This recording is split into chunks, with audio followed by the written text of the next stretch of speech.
చంద్రబాబు నాయుడు గారు మాకు చెప్పింది ఏంటంటే వ్యవస్థలు బాగుపడాలి, ప్రజలు బాగుపడాలి, వ్యవస్థల్లో పనిచేసేవారు బాగోగులు మనం చూసుకోవాలి. డీసీసీబీలో ముందెప్పుడూ లేనట్టుగా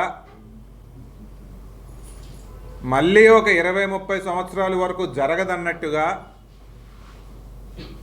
సుమారు 40కి పైగా ప్రమోషన్లు తీయడం అనేది జరిగింది.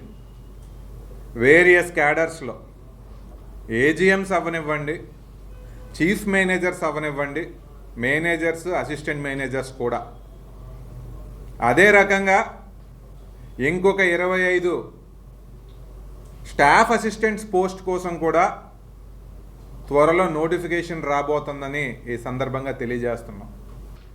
గుండెల మీద చెయ్యేసుకుని ప్రతి ప్రమోషన్ని కూడా ₹1 తీసుకోకుండా నిష్పక్షపాతంగా చేశాము అన్న సంగతి మీడియా మిత్రుల ద్వారా విజయనగరం జిల్లాలో ఉన్న ప్రజానీకం అందరికీ కూడా తెలియజేస్తున్నాం.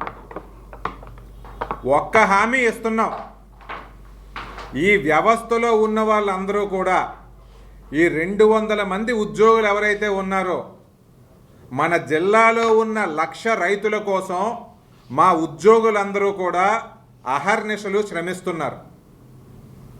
ప్రైవేట్ బ్యాంకుల్లో ఉన్న ఫెసిలిటీస్ ఇక్కడ లేకపోయినా రైతులకి, మహిళలకి, చిరు వ్యాపారులకి మెరుగైన సేవలు అందించడం కోసం వాళ్ళ జీవితాలని దారాదత్తం చేస్తున్నారు. ఇటువంటి పరిస్థితుల్లో ఇప్పుడు వచ్చిన ప్రమోషన్స్లో అంటే ఎంత మేజరో మీరు ఒకసారి చూడండి. 200 ఎంప్లాయీస్కి గాను న్యాచురల్గానే 40కి పైగా ప్రమోషన్స్ వచ్చాయంటే అది ఎంత లార్జ్ స్కేలో చూడండి. ఈ ప్రమోషన్స్లో నేను ఒక సిద్ధాంతంతో ముందుకెళ్ళాను. ఏ ప్రమోషన్కి కూడా డబ్బులు తీసుకోవాల్సిన అవసరం లేదు, ఏ ప్రమోషను కూడా రాజకీయ పైరవీలతో నడపాల్సిన అవసరం లేదు.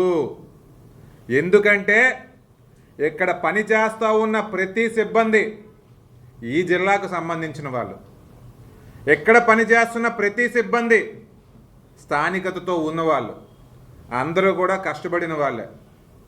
మరి మా ఉద్యోగులందరూ కూడా మన దగ్గరకు వచ్చి చెప్పేవేంటంటే, గతంలో ఎంతో ఇబ్బంది పడ్డాం, ఇప్పుడు మాత్రం మీరు ₹1 ఆశించకుండా చేశారంటే నేను వాళ్ళకి ఒకటే తిరిగి చెప్పాను, మీ దగ్గర ఎందుకయ్యా నేను ₹1 ఆశించాలి?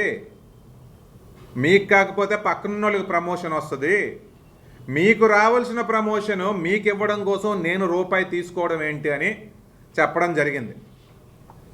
మరి ఇంతకుముందు పరిస్థితులు ఎట్లాగుండే అని చెప్పేసి వివరించారు. ఎవరినో విమర్శించాలని చెప్పి మేము ఈ మాట అనట్లేదు. ఏదైనా సమస్యను ట్రాన్స్పరెంట్గా మనం చెప్పామంటే వచ్చేసరికి కూడా అది జరగవు అన్న కాన్ఫిడెన్స్తో చెప్తున్నాం. లిస్టులోనిది 5వ పేరు ఉంది. 4కి తేవాలంటే ఒక 3 లక్షలు ఇస్తే పని అయిపోద్దని ఒకరికంట. నీ పేరు అసలు లిస్టులోనే లేదు, పెట్టించాలంటే ఒక 5 లక్షలు ఇచ్చావనుకో పెట్టించేస్తామని చెప్పి ఇంకొకరికంట. ఈ రకంగా కాకుండా ఎప్పుడైనా ఒక సంస్థ బాగుపడాలి అంటే మెరుగైన సేవలు అందిస్తున్న వాళ్ళు ఎవరు అనేది చూసుకోవాలి. అదే రకంగా ప్రతి సంస్థకి కూడా బైలాస్ ఉంటాయి, సర్వీస్ రెగ్యులేషన్స్ ఉంటాయి.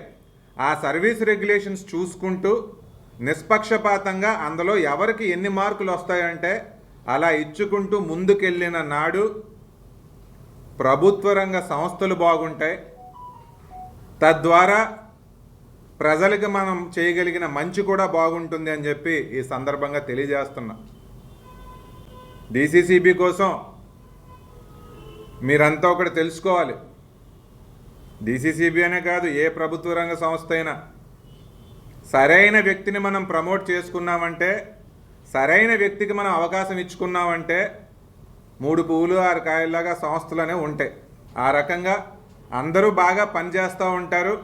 కానీ ఏ రకమైన ప్రలోభాలకు కూడా అవ్వకుండా ఈసారి ప్రమోషన్స్ చాలా బాగా చేసాం. అదే రకంగా ఏంటంటే ఇంకా మిగిలిన వాళ్ళు ఎవరైతే ఉన్నారో ఎవరు కూడా డిసప్పాయింట్ అవ్వకుండా బ్యాంకు ఉన్నతి కోసం కష్టపడాలని చెప్పి అందరికీ కూడా ఈ సందర్భంగా చెప్పడం అనేది మరి జరిగింది. ఈ రోజున రాష్ట్రం మొత్తం మీద చూసుకుంటే విజయనగరం జిల్లా యొక్క డిసిసిబి ఇంచుమించు చాలా కింద ఉంది, అది వాస్తవం. దాన్ని ఇంకా ఎలా డెవలప్ చేయాలి, డిపాజిట్లు ఏ రకంగా పెంచాలి, ఎన్పిఏలు ఏ రకంగా తగ్గించి క్యాష్ ఫ్లో పెరగాలి, కొత్త ప్రోడక్ట్స్ ఏవైనా వచ్చి ఇంకా మా సేవల్ని ఎలా మెరుగుపరచగలమని కూడా ఆలోచిస్తూ ప్రాథమిక వ్యవసాయ సహకార సంఘాలు ఏవైతే ఉన్నాయో వాటిని కూడా బలోపేతం చేసే దిశగా ముందుకెళ్తున్నాం. వాటి ద్వారా చిరు వ్యాపారాలు ఏమైనా మనం చేసామంటే ప్రతి ప్యాక్లో కూడా నెలకి 1,00,000 రూపాయల టార్గెట్ కనుక మనం పెట్టుకున్నామంటే సంవత్సరం అయ్యేసరికి 1 కోటి రూపాయలు ఎంతో కొంత వచ్చిందంటే ఎంతోమంది ఎంప్లాయీస్కి ఉద్యోగాలు ఇచ్చి లేదా వారి జీతాలు ఇచ్చి బ్యాంక్ మీద భారం తగ్గించవచ్చిన రకంగా కూడా ముందుకెళ్తున్నాం. కాబట్టి ప్రజలందరికీ కూడా ఈ సందర్భంగా తెలియజేసేది ఏంటంటే బ్యాంకు ఉన్నతి కోసము మేము పోరాడుతున్నాం, ఇక్కడున్న ఎంప్లాయీస్ కోసం కూడా నిష్పక్షపాతంగా పోరాడుతున్నాం. టోటల్గా ఈ వ్యవస్థని ఇంకా బలపరిచి ప్రజల్లోకి వెళ్ళిన నాడు జిల్లాలో రైతాంగానికి ఇంకా మంచి చేయగలమనే గట్టి నిశ్చయంతో ముందుకెళ్తున్నామని చెప్పి సందర్భంగా తెలియజేస్తున్నాం.